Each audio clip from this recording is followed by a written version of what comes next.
လူတယောက်ကဘလို့လုပ်ပြီးတရကူတစ်ခုတည်းကိုတုံးပြီးအေယာမလူတွေကိုချက်ချင်းဥညွတ်အောင်လုပ်နိုင်မှလဲတရကူဟာအေယာမလူတယောက်ရဲ့နှလုံးသားကနေသူ့ရဲ့စွမ်းအားကိုထုတ်ယူနိုင်နေဆိုတာသိလိုက်ရတယ်ဘသူပဲဝှက်အသက်ရှင်နေတဲ့အေယာမလူတိုင်းကိုအမိန့်ပေးနိုင်ပါတယ်တစ်ချိန်ကလူသားတွေကိုကာကွယ်ပေးခဲ့တဲ့အဆုံးစွန်လက်နက်တစ်ခုဖြစ်ခဲ့ပေမဲ့တနေ့နေ့နဲ့အေယာမလူရဲ့လက်ထဲရောက်သွားခဲ့ပြီးအခုအချိန်မှာတော့သူတို့လူလောကကိုကျူးကျော်ဖို့အကောင်းဆုံးအချိန်မှာပဲအေယာမခေါင်းဆောင်ကဘဲတစိကိုမြေပြင်ပေါ်ပစ်ချလိုက်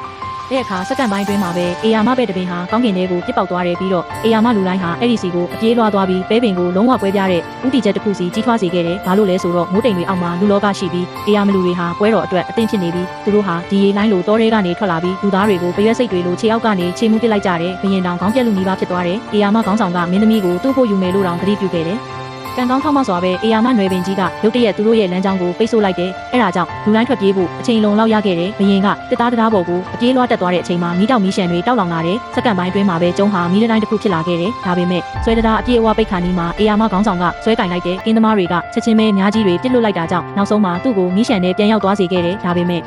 တတိမထားမိပဲသူ့ကိုအထဲကိုတခြားနည်းလမ်းရှာဖို့ကူညီပေးခဲ့တယ်။အေယာမခေါင်းဆောင်ကိုပြန်မောင်းထုတ်ပြီးတဲ့နောက်ဘရင်ကအနေရကခဏတာပြီးဆုံးသွားပြီလို့ထင်ခဲ့တယ်ပြီးတော့ခေါင်းကောင်းကြီးတစ်လုံးရုတ်တရက်ဝင်လာတယ်။အဲ့ဒီနောက်မှာအေယာမချိတ်တွေကနန်းတော်တကားကိုချိတ်ဆွဲထားခဲ့တယ်။အပြင်ဘက်ကအေယာမတက်ကြီးတက်ဟာသူတို့ရဲ့အစွမ်းကုန်ဆွဲယူလာကြတဲ့အခြေအနေတွေဘလောက်ဆိုးရွားလာ